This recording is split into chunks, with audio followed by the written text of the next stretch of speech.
setiap hati kami. Kami rindu urapan-Mu menurun atas kepada setiap kami Tuhan. Dan kami rindu hadirat-Mu ada di dalam ruangan ibadah ini Tuhan.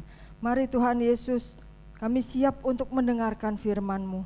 Jamah hati kami Tuhan, supaya kekerasan, kesombongan, segala sesuatu yang tidak berkenan kepada Tuhan, biarlah Tuhan hancurkan, Tuhan bersihkan hati kami, sehingga hati kami bisa kembali ditaburi dengan benih firman-Mu.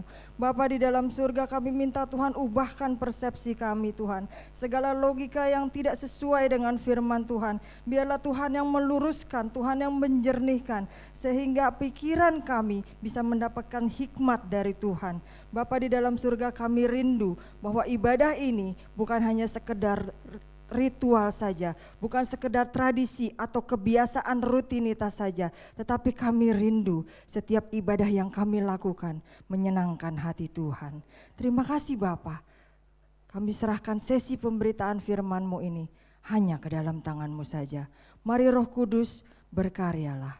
Dalam nama Yesus kami berdoa dan bersyukur. Yang percaya bersama kita katakan amin.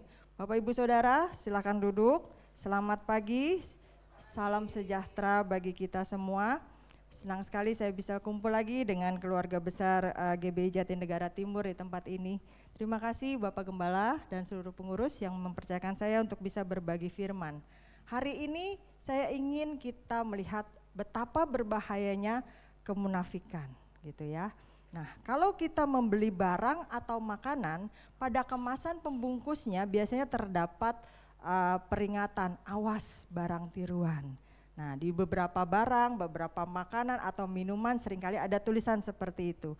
Kenapa tulisan seperti itu perlu dicantumkan? Karena produsen barang atau makanan minuman tersebut tidak ingin konsumennya itu tertipu dengan produk lain yang palsu. Kelihatannya mirip tapi bukan yang asli, tampak serupa tapi tidak sama begitu ya. Nah, mari kita perhatikan sejenak benda-benda di sekitar kita. Bapak Ibu Saudara bisa lihat kiri kanan di ruangan ini. Bahkan mungkin yang melekat di diri kita. Ada enggak benda imitasi di ruangan ini? Palsu langsung ditunjuk-tunjuk gitu ya. Mungkin di diri kita juga ada, oh antingnya imitasi, kalungnya imitasi bisa gitu ya. Atau ada bunga imitasi, banyak sekali begitu ya. Memang Bapak Ibu Saudara di dunia ini banyak sekali pemalsuan. Nah apa saja bisa dibuat tiruannya, makanan, minuman, obat-obatan, daging, telur, apalagi tuh, beras, infus, semua bisa dibuat palsu. Sampai kadang-kadang kita berpikir mana yang asli ya. Jangan-jangan kalau saya makan obat ini asli atau palsu nih. Jangan-jangan infusnya asli atau palsu dan sebagainya. Dan tragisnya di dunia ini, terutama di dunia maya, banyak juga manusia yang imitasi. Kok manusia imitasi ya? Apa karena dioplas gitu ya, operasi plastik, ganti dagunya jadi ada belahan gitu ya, hidungnya lebih mancung 10 cm atau bagaimana? Enggak, ternyata di dunia ini banyak sekali manusia yang hidupnya palsu Bapak Ibu Saudara. Mereka tidak menampilkan diri mereka yang sebenarnya, bahkan menutupinya dengan hal-hal yang menampilkan kesan bahwa mereka orang baik, menampilkan kesan mereka orang kaya, orang terhormat, orang yang royal dan sebagainya. Hal yang biasa atau paling mudah dijadikan kedok adalah agama. Wah, soleh sekali. Wah, rajin ibadahnya ya. Nah, orang-orang seperti inilah yang hidupnya imitasi, yang hidupnya penuh kepalsuan, yang hidupnya tidak dijalani dengan apa adanya. Itulah yang disebut orang-orang munafik. Kalau orang sering singkat, orang yang muna begitu ya. Nah, di tengah dunia yang penuh kepalsuan ini, apa yang harus kita lakukan? Tuhan tetap loh memanggil kita sebagai umatnya untuk meninggalkan segala kemunafikan itu, karena itu Tuhan gak mau.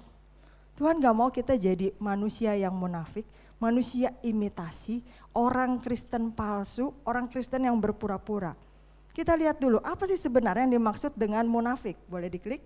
Nah, kata munafik berasal dari bahasa Yunani hypocrites atau hipokrites. Pada awalnya sebenarnya kata ini bagus karena digunakan di dunia teater, yaitu menunjukkan seorang yang memainkan peran, aktor atau aktris, dia bersandiwara main peran begitu ya. Dan kemudian dia akan memakai kedok yang berbeda-beda sesuai dengan peran atau scene yang dimainkan pada saat itu begitu. Jadi kedoknya berganti-ganti. Jadi kata hipokrites ini, kata munafik ini awalnya itu tidak berarti negatif.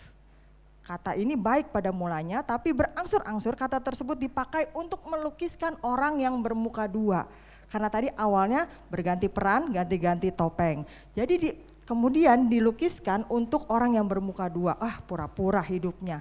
Dan kemudian berakhir dengan kata munafik. Nah, kata ini juga digunakan pada seseorang yang menjauhi Allah. Orang fasik, orang kafir, orang durhaka itu disamakan dengan orang munafik, orang yang berpura-pura, orang yang palsu. Nah, Bapak Ibu Saudara, ternyata orang-orang yang munafik ini enggak hanya ada pada saat ini aja, pada zaman kita hidup ini aja. Bahkan mungkin sejak manusia pertama, Adam dan Hawa jatuh ke dalam dosa, sifat munafik manusia itu udah muncul. Kalau kita perhatikan dari Kejadian 3 ayat 8 sampai yang ke-11, waktu itu Adam dan Hawa menyemat daun pohon ara untuk menutupi ketelanjangan mereka di hadapan Allah. Coba kita buka dulu Kejadian 3 ayat 8 sampai yang ke-11. Waktu Tuhan panggil-panggil mereka, apa yang mereka jawab? Yuk kita baca sama-sama, 1, 2, 3. Ketika mereka mendengar bunyi langkah Tuhan Allah yang berjalan-jalan dalam taman itu pada waktu hari sejuk, bersembunyilah manusia dan istrinya itu terhadap Tuhan Allah di antara pohon-pohonan dalam taman. Tetapi Tuhan Allah memanggil manusia itu dan berfirman kepada, "Di manakah engkau?" Ia menjawab, "Ketika aku mendengar bahwa engkau ada dalam taman ini, aku menjadi takut karena aku telanjang. Sebab itu firman-Nya, siapakah yang memberitahukan kepadamu bahwa engkau telanjang? Apakah engkau makan dari buah pohon yang kularang?" Bukankah ini suatu kemunafikan? Dia udah tahu Tuhan datang, dia sembunyi, dia pura-pura, dia kasih alasan berbagai macam. Di dalam perjanjian baru khususnya Injil Sinoptik, Tuhan Yesus sering berdebat dengan orang-orang Farisi, ahli Taurat, para pemimpin agama dan tokoh agama Yahudi. Nah, mari kita lihat sebenarnya apa sih yang Tuhan Yesus maksudkan dengan sikap munafik tersebut supaya kita bisa belajar. Jangan jadi orang seperti itu. Jangan bersikap munafik yang tidak dikehendaki Tuhan. Yang pertama, sikap munafik itu adalah orang yang tidak tulus hatinya. Matius 6 ayat 1 sampai yang kedua berkata, "Ingatlah, jangan kamu melakukan kewajiban agamamu di hadapan orang supaya dilihat mereka." Lalu ada alasannya, karena jika demikian kamu tidak beroleh upah dari Bapamu yang di sorga. Artinya percuma kita beribadah, percuma kita berdoa, percuma kita pelayanan. Kalau hanya untuk mendapatkan pujian dari manusia, itu udah upahnya, udah dapat pujian sampai di situ saja begitu. Nah, lalu apa yang harus kita lakukan? Jadi apabila engkau memberi sedekah, janganlah engkau mencanangkan hal itu seperti yang dilakukan orang-orang munafik di rumah-rumah ibadat dan di lorong-lorong supaya dipuji orang. Jadi bukan untuk memuliakan Bapa di surga, tapi mereka pengen dipuji orang. Lalu Tuhan bilang apa? "Aku berkata kepadamu, sesungguhnya mereka sudah mendapat upahnya." Udah gak ada lagi berkat dari Tuhan, gak ada lagi balasan dari Tuhan, udah dapat pujian dari manusia. Sekian dan terima kasih, begitu aja. Karena apa? Karena mereka melakukannya untuk dilihat orang, bukan untuk kemuliaan nama Tuhan. Nah, bicara tentang ketulusan seseorang sebenarnya berkaitan dengan motivasi atau tujuannya. Balik lagi ke kondisi hati kita begitu ya. Ketika Tuhan Yesus menyebut seseorang munafik, Tuhan Yesus lebih melihat kepada motivasi atau isi hati yang ada di dalam hati orang tersebut. Karena perbuatannya toh tetap sama kan? Sama-sama menyumbang, sama-sama melayani Tuhan, sama-sama mengabarkan Injil, sama-sama beribadah di gereja. Tapi hatinya yang berbeda. Orang manusia aja bisa bilang rambut boleh sama hitam. Hati orang siapa yang tahu? Manusia aja bisa berpikir seperti itu. Apalagi Tuhan yang maha tahu, dia beneran loh tahu isi hati kita.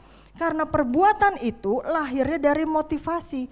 Nah, dari ayat tersebut Bapak Ibu Saudara, Tuhan Yesus menyebutkan dengan jelas bahwa motivasi orang munafik dalam menjalankan ritual agamanya atau kebiasaannya atau menyumbang, berpuasa dan sebagainya hanya untuk dilihat dan dipuji orang. Jelas Tuhan Yesus katakan, Tuhan Yesus ungkapkan. Nah, harapan mereka mendapatkan pujian dari orang lain sudah terpenuhi. Ibadah yang mereka lakukan bukan untuk memuji Tuhan, bukan untuk memuliakan Tuhan, bukan untuk menyenangkan hati Tuhan, tetapi untuk mendapatkan penghormatan bagi diri mereka sendiri. Dengan demikian mereka sudah dapatkan apa yang mereka harapkan. Di sisi lain ada kerugiannya. Apa kerugiannya? Berkat sejati dari Tuhan enggak lagi mereka dapatkan. Karena sudah dapat dari manusia sekian. Berkat dari Tuhan tidak lagi mereka dapatkan. Nah, ibadah yang seperti ini sia-sia, percuma. Tentunya kita gak mau kan Bapak Ibu Saudara, setiap minggu datang ke rumah Tuhan, menyanyi, kasih persembahan, memuji Tuhan, menyembah Tuhan, kita luangkan waktu kita, datang jauh-jauh dan segala macam. Tapi pada akhirnya Tuhan bilang semua itu percuma, sia-sia. Tentunya kita gak mau seperti itu. Nah, bagi orang munafik, penilaian manusialah yang menjadi nomor satu di dalam dirinya. Yang menjadi segala-galanya. Dia gak peduli dengan anggapan Tuhan. Dia gak peduli apakah itu menyenangkan hati Tuhan atau tidak. Dia tidak peduli apakah itu sesuai dengan firman Tuhan atau tidak. Yang penting dia mendapatkan pujian dari manusia. Oleh karena itu apa yang mereka lakukan? Pura-pura. Mereka gak takut untuk berpura-pura. Berbohong. Mereka gak takut untuk berbohong demi dikenal dan dikagumi oleh orang lain. Contohnya apa? Sikap orang Farisi yang berdiri di persimpangan jalan, menggembar-gemborkan sedekah mereka sekian jumlahnya, bermuka muram waktu lagi puasa supaya semua orang tahu kenapa kok lesu lagi puasa begitu ya. Nah, ini ya sikap orang munafik. Mereka senang waktu lewat di pasar kemudian disembah orang. Guru, kalau Bapak Ibu Saudara sempat nonton serial The Chosen itu ada gitu ya. Nah, itu menceritakan sisi yang berbeda dari perjanjian baru. Waktu mereka lewat di pasar, orang-orang harus menyembah mereka seperti ini. Sampai kemudian mereka lewat tokoh-tokoh agama tersebut. Mereka senang sekali dengan perlakuan seperti itu. Kalau dilihat dari Matius 6 ayat yang kedua, Bapak Ibu Saudara boleh buka. Matius 6 ayat yang kedua dikatakan, jadi apabila engkau memberi sedekah, janganlah engkau mencanangkan hal itu seperti dilakukan orang munafik. Itu tentang memberi sedekah. Matius 6 ayat yang kelima bicara, apabila kamu berdoa, jangan berdoa seperti orang munafik yang mengucapkan doanya berdiri di rumah ibadat, pada tikungan jalan raya dan sebagainya, supaya dilihat orang. Matius 6 ayat yang ke-16 bicara apabila kamu berpuasa janganlah mukamu muram seperti orang munafik. Mereka mengubah air mukanya seolah-olah paling menderita supaya mereka tahu, orang lain tahu mereka lagi puasa nih.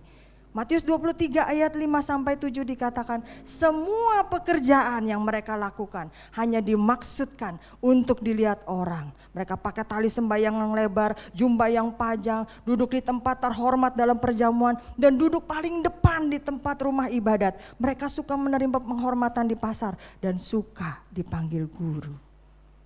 Demi untuk penghormatan saja. Tuhan Yesus tidak menghendaki para pengikutnya bersikap pamer seperti itu. Dan ketika Tuhan Yesus mengajarkan sesuatu, itu bukan sekedar teori. Yesus juga melakukan apa yang diajarkan. Waktu Yesus diundang ke perjamuan, dia tidak langsung duduk di tempat paling terhormat. Dia menunggu duduk di belakang. Sampai panitia, kalau kita bahasanya zaman sekarang, atau pengurus mempersilahkan Yesus untuk duduk di tempat terhormat sebagai undangan yang paling utama. Beda banget sikapnya dengan para tokoh agama dan ahli-ahli Farisi tersebut. Tuhan Yesus tidak menghendaki sikap pamer. Mereka menjalankan kewajiban agama dengan kerendahan hati, harusnya dengan kerendahan hati, harusnya dengan motivasi yang tulus. Untuk mengungkapkan apa? Kasih, penyembahan kepada Tuhan. Maka Allah yang tersembunyi, yang melihat motivasi hati kita, Allah itu juga yang akan memberkati kita. Amin. Bukan orang lain yang bisa memberkati kita. Ya Bapak Ibu Saudara, separah-parahnya, sehebat-hebatnya orang lain ngasih kita, itu masih tetap terbatas dibandingkan dengan upah atau berkat yang dari Tuhan, yang luar biasa. Matius 6 ayat 6 bilang apa? Kalau berdoa, Jangan teriak-teriak di pinggir jalan seperti orang Farisi, tapi masuk ke dalam kamar, tutupin tuh, lalu berdoalah kepada Bapamu yang di sorga, yang di tempat tersembunyi. Sudah sampai di situ? Tidak. Maka Bapamu yang melihat yang tersembunyi akan membalasnya kepadamu. Tidak sampai kita berdoa terus mentok di langit-langit saja. Tapi ada berapa banyak kita tanpa kita sadari sebagai orang Kristen berdoa seperti seorang anak kecil yang minta coklat kepada kakeknya. Memang dia masuk ke dalam kamarnya, tapi dia gak tutup pintunya. Dan dia teriak-teriak, Tuhan Yesus, tolong, aku pengen banget coklat yang itu, ada di minimarket itu, belok kanan dari rumah sini Tuhan. Ya, yang mereknya itu Tuhan. Dia berdoa seperti itu. Lagi seperti itu mamahnya masuk. Berdoa gak usah teriak-teriak kayak gitu. Berdoa pelan-pelan juga Tuhan Yesus dengar. Iya mah, aku tahu Tuhan Yesus berdoa kita pelan-pelan atau dalam hati juga pasti kedengeran. Tapi engkong di kamar sebelah rada budek, dia gak denger mah, harus teriak-teriak. Bapak Ibu Saudara paham cerita ini? Kelihatannya dia berdoa kepada Tuhan, sebutnya Tuhan Yesus. Kelihatannya sikapnya berdoa kepada Tuhan, tapi motivasi hatinya supaya kedengeran sama engkong di kamar sebelah. Karena engkong biasanya royal sama cucu. Engkongnya rada budek, jadi dia teriak-teriak supaya engkongnya denger. Kong, cucu mau beli coklat nih Kong di minimarket itu, dari jalan sini belok ke kanan. Sampai sedetil itu. Kalau manusia saja bisa melihat, itu salah.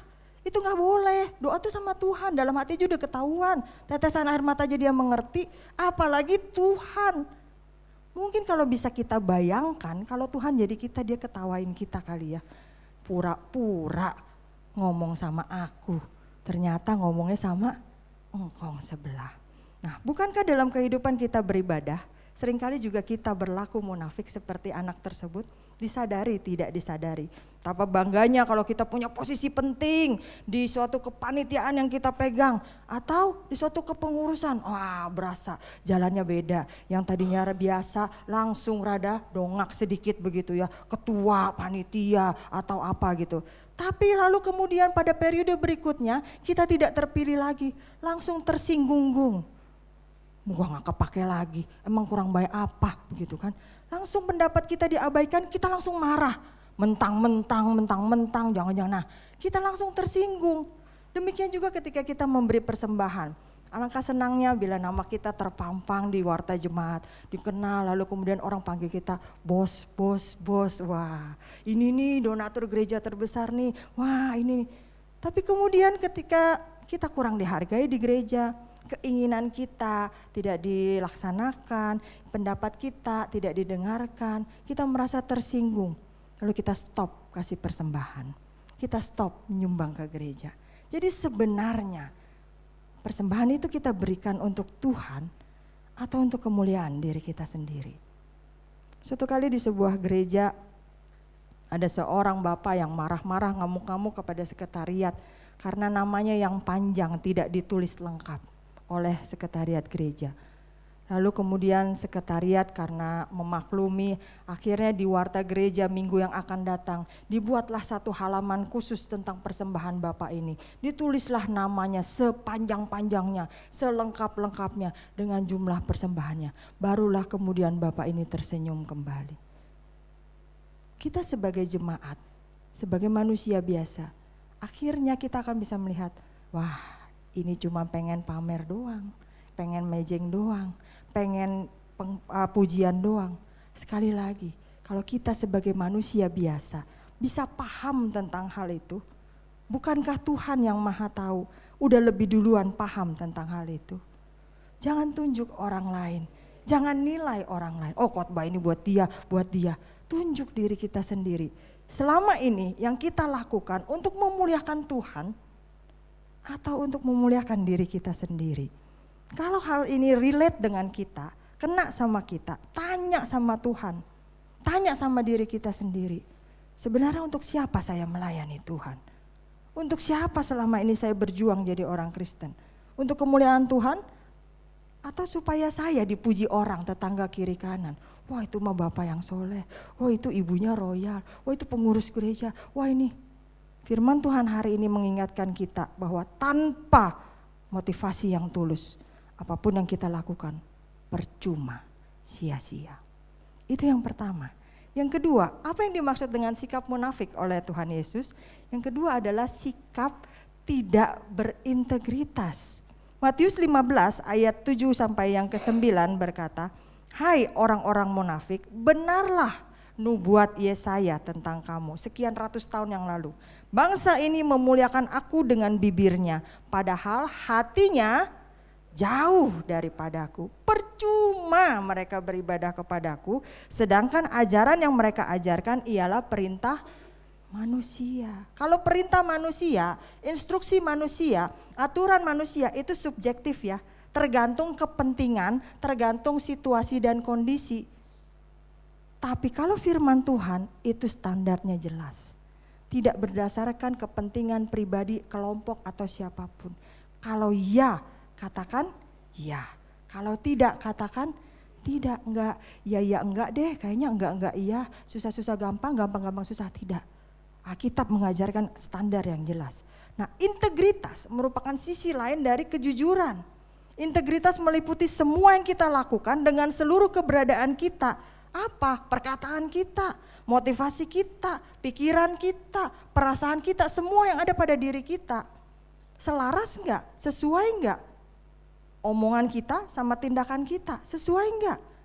Apa yang kita lakukan di gereja dengan kehidupan kita di luar gereja sama tidak? Seorang Kristen yang imannya dewasa pasti menjalankan hidupnya dalam integritas. Baik di dalam hatinya ataupun secara lahiriah. Baik waktu dia sendirian ataupun waktu dia bersama dengan orang lain. Nah seringkali banyak orang Kristen mungkin termasuk kita menjadi bunglon Bapak Ibu Saudara. Bunglon tahu ya, binatang yang bisa mimikri, berubah warna sesuai dengan tempat di mana dia berada. Kalau dia berada di mimbar yang coklat ini, dia akan berubah menjadi coklat. Kalau dia pindah nemplok ke kursi yang warna biru, dia akan berubah menjadi biru. Tapi Tuhan Yesus tidak pernah mengajarkan orang Kristen menjadi bunglon. Tuhan Yesus mengajarkan orang Kristen menjadi garam dan terang dunia. Itu tidak bisa ditawar. Dalam ayat tadi Tuhan Yesus mengutip Nabi Yesaya yang ditujukan kepada bangsa Israel tadi. Kalau nubuatan aslinya itu berada dalam Yesaya 29 ayat yang ke-13. Nah Bapak Ibu Saudara, Tuhan Yesus aja mengutip dari firman. Kita bisa mengutip dari firman? Bisa kalau firmannya dibaca, firmannya dihafal. Kalau firman gak pernah dibaca, apa yang mau kita keluarkan? Apa yang mau kita recall dari pikiran kita? Nah waktu mengatakan itu, Tuhan Yesus mengecam orang Farisi dan ahli Taurat karena mulut mereka memuji Tuhan, mulut mereka mengatakan Taurat Tuhan, mulut mereka mengucapkan firman Tuhan, tetapi hati mereka tidak sungguh-sungguh mengasihi Tuhan. Mereka berkata senangkan Allah, puji Tuhan, tapi perbuatannya justru menentang apa yang mereka ajarkan. Dengan sengaja mereka berani loh mengganti firman Tuhan, mengganti Taurat dengan aturan-aturan ciptaan mereka sendiri. Diselewengkan ke kiri dan ke kanan aturan ibadah yang hanya menekankan hal-hal lahiriah saja. Sebagai salah satu contohnya adalah masih ingat ketika Tuhan Yesus marah di Bait Allah, dia bolakin, dia acak-acak itu semua meja-meja penukar uang, dia acak-acak semuanya, masih ingat? Lalu kemudian kalau kita hanya lihat sekilas begitu kita pikir, ih Tuhan Yesus kok marah-marah ya, Tuhan Yesus kok pemarah ya, mendingan pendeta yang itu tuh senyum-senyum gak pernah marah, kok Tuhan Yesus begini. Tapi kalau kita lihat kenapa Tuhan Yesus marah, kita bisa mengerti bahwa semua yang mereka lakukan sebenarnya mendukakan hati Tuhan. Waktu jemaat atau umat itu datang membawa kambing, domba, burung merpati dan sebagainya. Nah si orang Farisi atau tokoh-tokoh itu udah ada kesepakatan kong kali kong dengan para penjual yang ada di luar Bait Allah. Sehingga walaupun binatang-binatang yang dibawa itu sebenarnya tidak bercacat celah, memenuhi syarat untuk dipersembahkan, tetap akan dicari-cari kekurangannya. Dan mereka berada dari kota yang jauh, jarak yang jauh. Nggak mungkin itu kambing dibawa balik lagi pulang ke rumah sekian ratus kilometer, terus kemudian balik lagi bawa lagi. Untuk menghemat waktu, beli di depan yang ada. Sehingga itu yang tidak dikehendaki Tuhan. Kenapa menyelewengkan firman Tuhan?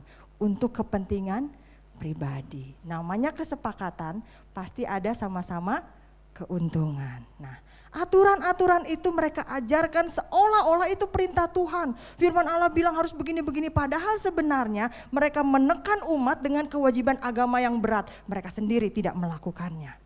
Dengan berbagai alasan dan taktik yang licik mereka menghindarinya. Ya itu kan buat ini, tapi kalau saya kan begini begitu. Mereka ambil keuntungan pribadi dengan penipuan, berani loh. Dengan kebohongan, berani loh mereka lakukan.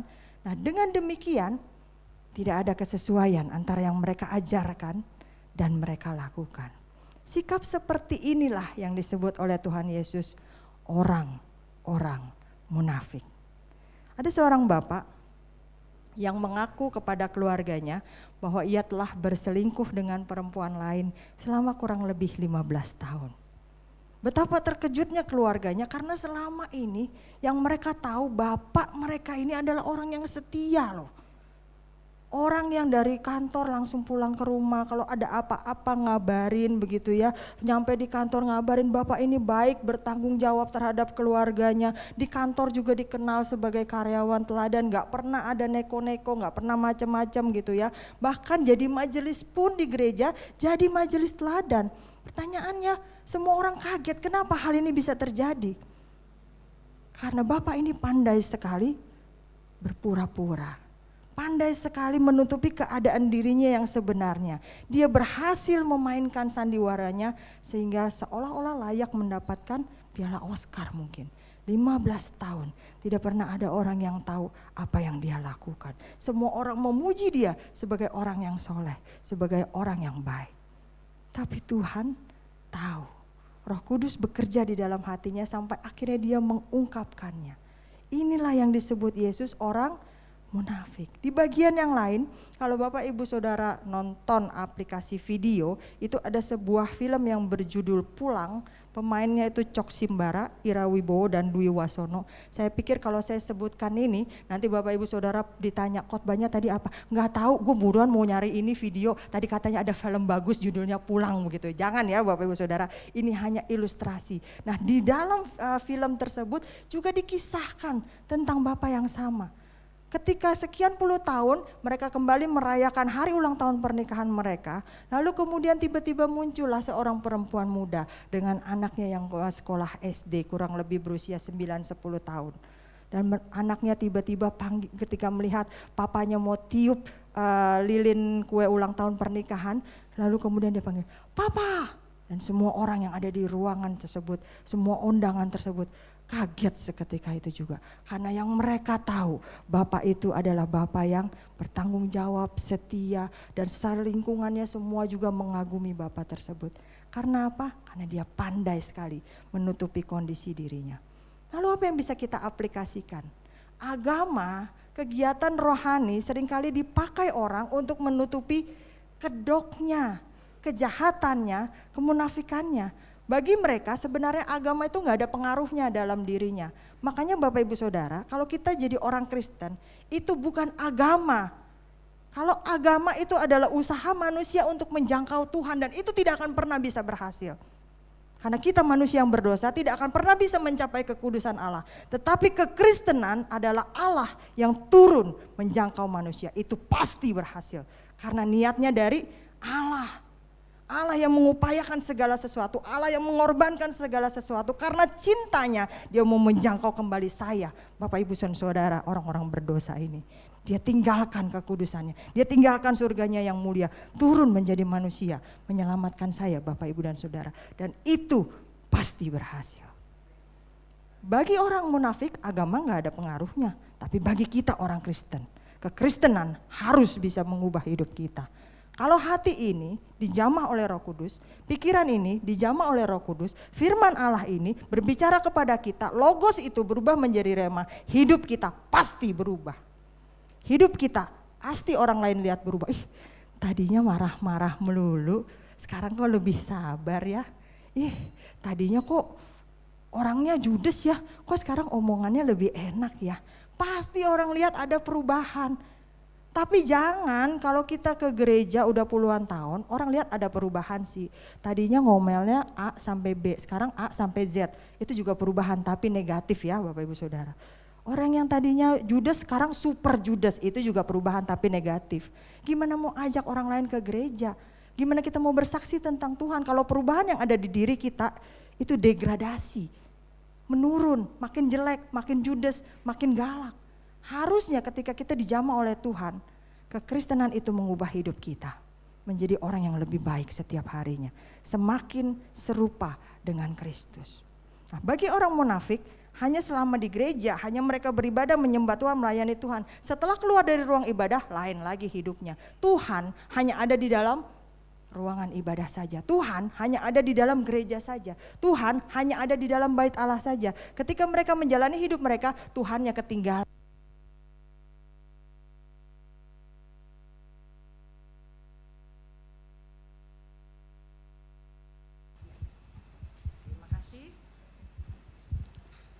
Setiap minggu kita datang beribadah, kita menyembah, melayani Tuhan, tapi sebenarnya hati kita udah jauh dari Tuhan. Ya udahlah, daripada ditanyain datang aja lah hari Minggu. Yaudahlah nemenin suami, yaudahlah nemenin istri, nganter anak gitu ya. Nanti pulang bisa sekalian jalan-jalan, ya udahlah. Kita banyak mengerti kebenaran firman Tuhan tapi kita gak melakukannya. Cuma sekedar tahu, ditanya ayat ini iya tahu, ditanya ayat itu iya hafal. Tapi kita bahkan seringkali dengan sengaja melanggarnya. Tapi kan kita cari alasan buat ngeles sana sini. Mulut kita bilang menyenangkanmu, tapi perbuatan kita sebaliknya, justru menyakiti hati Tuhan. Nah, Tuhan tidak berkenan dengan sikap seperti ini. Ayo Bapak Ibu Saudara, kita jadi orang Kristen yang punya integritas hidup kita. Apa yang kita katakan, itu yang kita lakukan. Apa yang kita pahami dari firman Tuhan, itu yang kita perbuat sesuai dengan iman kita. Klik Yakobus 1 ayat 22 menasihati kita, tetapi hendaklah kamu menjadi pelaku firman dan bukan hanya dengerin saja. Kalau tidak demikian, kamu menipu diri sendiri. Kita pasti gak mau ya dibohongin orang ya. Paling sakit hati saya tuh kalau dibohongin. Gak bakal lupa 7 turunan, 8 tanjakan, 9 tikungan. Masa saya dibohongin, ditipu. Kita paling sakit hati. Tapi firman bilang apa? Kalau kita cuma jadi pendengar saja dan tidak melakukannya, kita membohongi diri kita sendiri. Gak mau kan ya dibohongin ya. Colek sebelahnya, jangan tipu diri sendiri. Yang terakhir Bapak Ibu Saudara, sikap apa sih yang Tuhan Yesus sebut sebagai sikap yang munafik? Sikap yang tidak takut akan Tuhan. Saya mau tanya dulu, apakah kalau kita menjadi orang Kristen, otomatis kita menjadi orang yang takut akan Tuhan? Ya atau tidak? Apakah kalau kita rajin ibadah di gereja, menjadi pelayan Tuhan, menjadi pengurus, bahkan menjadi hamba Tuhan, otomatis kita menjadi orang yang takut akan Tuhan? Tidak. Lukas 12 ayat yang pertama. Sementara itu beribu-ribu orang banyak telah berkerumun sehingga mereka berdesak-desakan. Lalu Yesus mulai mengajar pertama-tama kepada murid-muridnya. Orang yang terdekat, makan tidur kemana-mana bareng sama Yesus. Tapi Yesus ngajarin yang pertama, waspadalah terhadap ragi orang Farisi. Apa itu? Kemunafikan orang Farisi.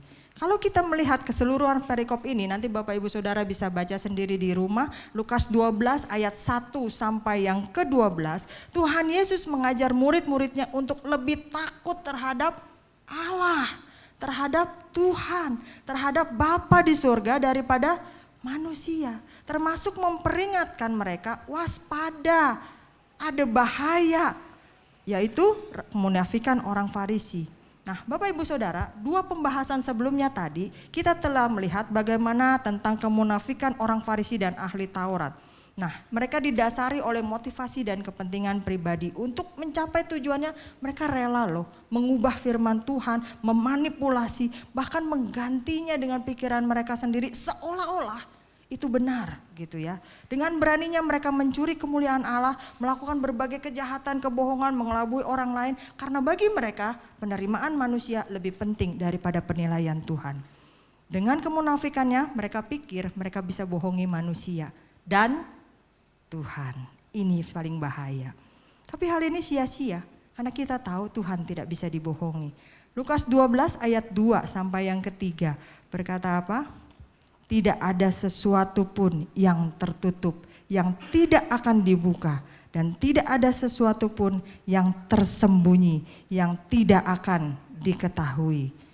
Lanjut, karena itu apa yang kamu katakan dalam gelap akan kedengaran dalam terang. Dan apa yang kamu bisikkan ke telinga di dalam kamar akan diberitakan dari atas atap rumah. Artinya apapun yang kita kerjakan Tuhan tahu. Dan kalau Tuhan pingin pukul kita, hukum kita, itulah yang akan kejadian sama kita. Gak ada yang tersembunyi, Tuhan akan bukakan semua. Tuhan Yesus mengecam beberapa dosa yang lebih keras dari dosa yang lain. Nah, dosa yang paling sering dikecam, dosa yang paling sering disoroti adalah bukan pembunuhan, bukan perzinahan atau pencurian, tapi dosa kesombongan, dosa ketidakpedulian, dan dosa kemunafikan. Nah, kesombongan adalah dosa yang paling bahaya. Seringkali orang gak nyadar kalau dirinya sombong. Orang gak nyadar kalau dirinya tinggi hati. Kemunafikan adalah dosa yang paling dikutuk Tuhan Yesus dengan cara yang pedas. Sehingga dia bilang, celakalah kamu, hai orang-orang munafik. Orang munafik disamakan dengan orang fasik. Disamakan dengan orang durhaka. Disamakan dengan orang kafir yang menolak Allah. Nah, tampaknya bagi Tuhan Yesus sikap munafik itu dianggap kita sengaja menipu dan mempermainkan Tuhan. Kita anggap Tuhan itu bodoh. Kita anggap Tuhan itu oon. Sehingga kita anggap bisa ditipu, bisa dibohongi, kita bisa pura-pura. Nah, kebiasaan orang-orang ahli Farisi dan ahli Taurat dalam hidup kemunafikan telah membutakan mata mereka. Karena satu dosa, dua dosa, tiga dosa seringkali dilakukan, lama-lama menjadi kebiasaan berdosa. Ketika sudah menjadi kebiasaan, kepekaan terhadap hadirat Tuhan, kekudusan Tuhan sudah makin melemah di dalam hidup kita. Sudah biasa. Semua orang juga begitu. Mereka lupa bahwa Allah yang Maha Kuasa sanggup loh menyingkapkan topeng untuk menembus jauh ke dalam hati mereka. Bahkan mereka mungkin sengaja udah tahu, biarinlah dosa mah urusan nanti di akhirat. Seringkali kita dengar orang seperti itu ya. Surga juga belum tentu ada, neraka juga belum pasti, itu semua kan katanya. Tapi Lukas 12 ayat yang kelima berkata, Aku akan menunjukkan kepada kamu siapakah yang harus kamu takuti. Takutilah Dia yang setelah membunuh mempunyai kuasa untuk melemparkan orang ke dalam neraka. Sesungguhnya aku berkata kepadamu, takutilah Dia. Siapa sosok itu? Yesus Kristus Tuhan kita. Kenapa? Karena Yesus yang bisa mengalahkan maut, mengambil kunci maut, dan bangkit kembali di hari yang ketiga. Hanya Yesus yang bisa melakukannya. Artinya yang perlu kita takuti hanya Yesus. Takut kepada Tuhan, jangan takut kepada manusia. Yesus mengatakan mereka mungkin tidak lolos dari hukuman neraka dan sebagainya. Kalau demikian, maka nasihat Tuhan Yesus terhadap kemunafikan perlu sekali loh Bapak Ibu Saudara kita tanggapi dengan serius. Jangan diremehkan. Saya mah bukan orang munafik, saya mah orang jujur, saya mah orang belak-belakan. Perlu kita pertahankan seperti itu. Karena apa? Kalau kita meremehkan dosa kemunafikan ini, menganggapnya sebagai sesuatu yang biasa, sesuatu yang wajar, orang lain juga gitu, di mana-mana juga gitu. Akhirnya kepekaan kita terhadap kekudusan Allah dan dosa semakin berkurang. Lama-lama kita juga ikutan terbiasa melakukan kemunafikan. Tuhan Yesus memperingatkan muridnya, waspada terhadap kemunafikan. Kalau murid-murid Tuhan Yesus saja yang 24/7 bareng-bareng sama Tuhan Yesus diperingatkan, artinya hal ini rentan bagi setiap orang. Tuhan Yesus memperingatkan dari orang-orang terdekat, lingkaran, circle utamanya. Apalagi kita yang belajar firman Tuhan tidak bertatap muka secara langsung, secara fisik dengan Tuhan Yesus, semakin rentan bagi kita. Kita juga perlu waspada. Mulai dari orang terdekatnya. Pada saat kita sendirian, siapakah diri kita di hadapan Tuhan? Apa yang kita lakukan? Apa yang kita pikirkan? Mungkin gak ada orang yang tahu, tapi jangan lupa ada sepasang mata yang selalu mengawasi kita. Mata Allah yang tidak pernah terkejam. Terhadap Allah yang Maha Kuasa dan Maha Tahu inilah seharusnya kita merasa takut. Bukan kepada orang lain kita takut, tapi kepada Allah. Rasa takut dalam pengertian menghormati otoritas Tuhan sebagai hakim dan pengenalannya terhadap kita. Seringkali kita lebih pilih mendukakan hati Tuhan, menyelewengkan firman Tuhan, bahkan melanggar firman Tuhan demi menyenangkan hati manusia. Ini yang Yesus tidak mau. Rasa hormat kepada Tuhan karena kemahatauannya dan menyadari tanggung jawab kita kepadanya. Tanggung jawab kita kepadanya apa? Kita sudah diselamatkan, kita sudah ditebus, kita sudah disucikan. Hiduplah sesuai dengan aturannya Tuhan yang sudah menebus hidup kita. Nah, Bapak Ibu Saudara, jangan lupa, ini sebagai penutup, jangan lupa walaupun Allah mengetahui seluruh keberadaan hati kita, tapi Dia juga Allah yang penuh kasih loh. Artinya apa? Dengan kebesaran kasih-Nya, Dia selalu mau menerima kita apa adanya. Kalau manusia menerima kita ada apanya, beda. Kita gak perlu jadi orang pura-pura baik. Gak perlu jadi orang yang pura-pura benar di hadapan Tuhan. Gak perlu. Dia terima, Tuhan saya orang berdosa. Tuhan kemarin saya jatuh lagi di dosa yang sama. Tuhan saya belum rajin baca Alkitab. Tuhan saya memang kemarin melayani Tuhan karena saya pengen dipuji. Bilang sama Tuhan. Kalau anak kita jujur sama kita, kita pasti lebih senang ya. Ketimbang kita dengar dari orang lain. Lalu kita tanya, benar kamu begitu? Tuhan juga begitu. Datang ke hadapan Tuhan dengan seluruh keberadaan kita. Dia sahabat bagi semua orang berdosa. Kita mungkin telah melakukan kemunafikan selama ini, menyembunyikan banyak dosa yang belum kita akui. Datang kepada Tuhan, akui itu. Tidak ada gunanya mempertahankan kepura-puraan di hadapan Allah. Kemunafikan kita hanya akan menghalangi anugerah dan berkat Tuhan. Dan malah hukuman Tuhan yang jatuh ke atas kita. Saya percaya Bapak Ibu Saudara, gak ada yang mau hukuman Tuhan yang jatuh ke atas kita, bukan? Kita maunya berkat Tuhan, amin. Kita maunya pengampunan Tuhan, amin. Kita maunya penyertaan Tuhan dan semua yang baik. Oleh sebab itu jangan munafik di hadapan Tuhan. Mari kita berhenti kalau selama ini kita sadar, oh iya saya udah jadi orang yang munafik. Ampuni saya Tuhan. Kemunafikan hanya akan membuat hidup kita gak tenang, diburu oleh rasa bersalah. Allah menghendaki kita hidup dalam ketulusan dan integritas dan takut akan Dia. Itulah sikap pengikut Kristus yang sejati. Amin Bapak Ibu Saudara. Jadi 3 hal, boleh diklik, apa yang harus kita hindari untuk tidak kita lakukan. Kita belajar dari orang Farisi, jangan ikuti mereka. 3 hal yang harus kita hindari supaya kita gak dicap munafik adalah jadi orang yang tulus hati, jangan gak tulus hati. Jadi orang yang berintegritas, jangan ikutin yang tidak berintegritas. Jadi orang yang takut akan Tuhan, jangan ikutin orang-orang yang tidak takut akan Tuhan. Amin Bapak Ibu Saudara. Mari kita sama-sama tunduk kepala, kita akan berdoa. Bapa di dalam surga, terima kasih. Pagi hari ini kami sudah kembali diingatkan bagaimana mungkin selama ini kami berada di dalam zona nyaman kami. Bahkan mungkin kami terbawa dengan arus dunia di sekitar kami. Kami mungkin tanpa disadari menjadi orang-orang yang munafik. Seringkali kami berlaku munafik. Tuhan mungkin sudah seringkali menegur dan mengingatkan kami. Tapi kami belum ngeh. Bahkan kami lebih sering bandel dan bebal. Hari ini Tuhan kembali firman-Mu berbicara kepada setiap kami. Mari ampuni kami Tuhan. Kalau kami masih menjadi orang-orang yang munafik, kami menjadi orang-orang yang tidak berintegritas. Bahkan sekalipun kami menjadi orang Kristen puluhan tahun, tetapi kami menjadi orang yang tidak takut akan Tuhan. Kami melayani Tuhan, kami melakukan segala sesuatu, tapi hati kami tidak tulus untuk kemuliaan-Mu. Ampuni kami Tuhan, kuduskan kami kembali. Dan kami juga tahu Tuhan Engkau memperlengkapi kami dengan Roh Kudus-Mu yang tinggal dalam hati setiap kami untuk terus mengajar kami. membimbing kami, dan membangkitkan kembali ketika kami jatuh. Sehingga hari demi hari kami semakin dimampukan untuk menjadi pelaku-pelaku firman, bukan hanya sekedar pendengar saja.